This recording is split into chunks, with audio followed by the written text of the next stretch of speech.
You might not know that you're overgiving. I didn't know I was overgiving. I thought I was just loving well. I thought I was being kind. I thought I was being mature. I thought I was being that strong woman. But if I'm honest with you, I was tired, not physically, emotionally tired. I was the one who always checked first, the one who stayed on the phone longer, the one who sent the longer message to fix the misunderstanding, the one who remembered everything about everyone. And I told myself, this is just who I am. But deep down, I was hoping my effort would secure my place. Breathe this in. Overgiving is not love when it's driven by fear. For me, it didn't start loudly, it started quietly. I learned very early that being useful made me valuable. If I solved problems, I was needed. If I supported people, I was appreciated. If I gave more, I felt safer. So I built a habit. I would show up even when I was empty. I would say yes even when I was tired. I would carry emotional weight that wasn't mine. And I didn't even call it overgiving. I called it loyalty. But loyalty without limits becomes self abandonment. There was a season I remember clearly. I was pouring into everyone, listening, advising, supporting, showing up. And when I needed support, silence, no effort or half effort, or you're strong, you'll be fine. That line, you're strong, it sounds like a compliment, but sometimes it's a trap.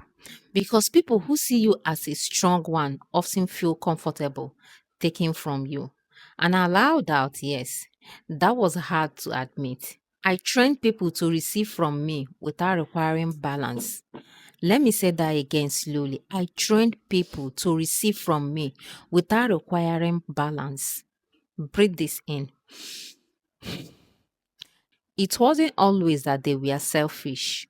Some were, but many simply adjusted to the access I allowed.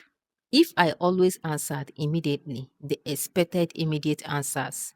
If I always showed up no matter what, they stopped checking if I was okay.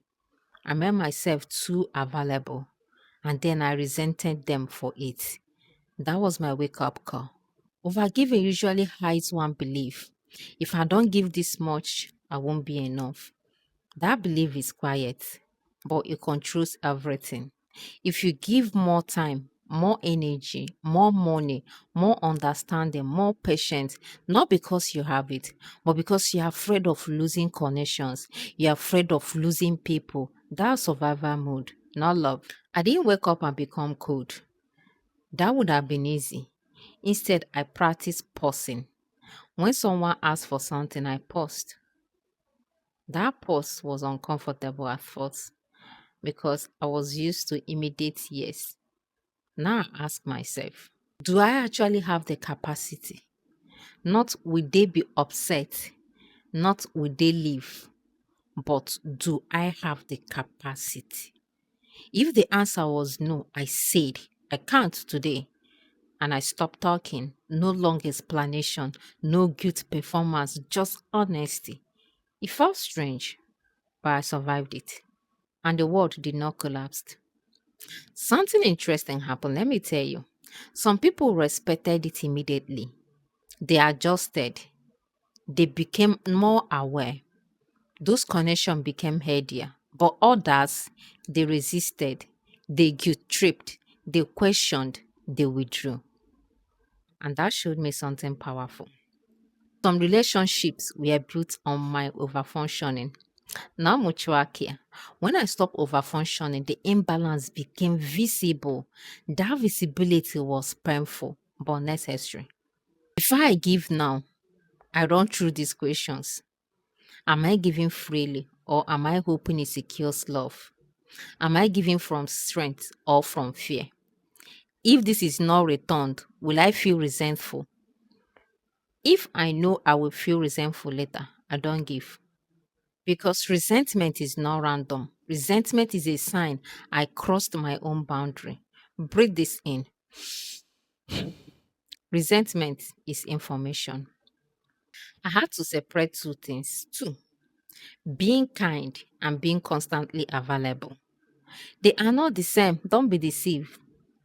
You can be loving and still have limits. You can be generous and still rest.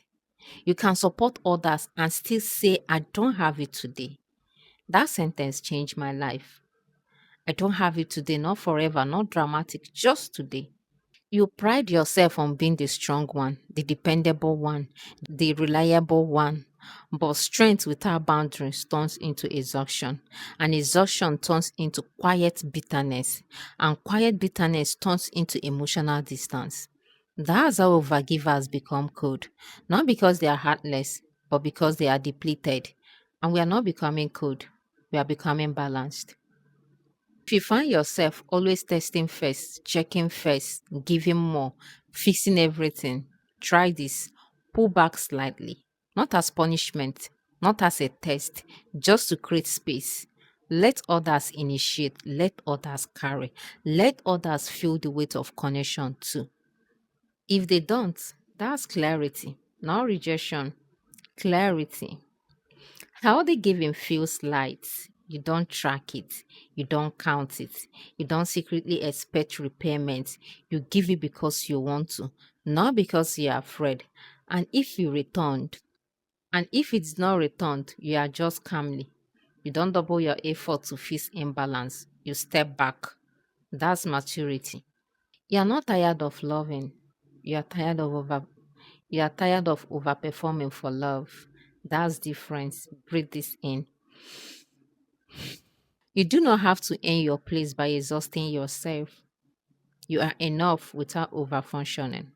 Now, let me connect this to something bigger.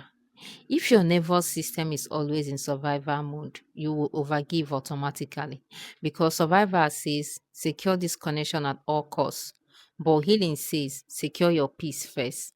Tomorrow will go deeper because you cannot heal properly while your body is in stock in survival mode. Day 12, you cannot heal in survival mode. And that conversation will explain why you've been running on empty for so long. See you tomorrow.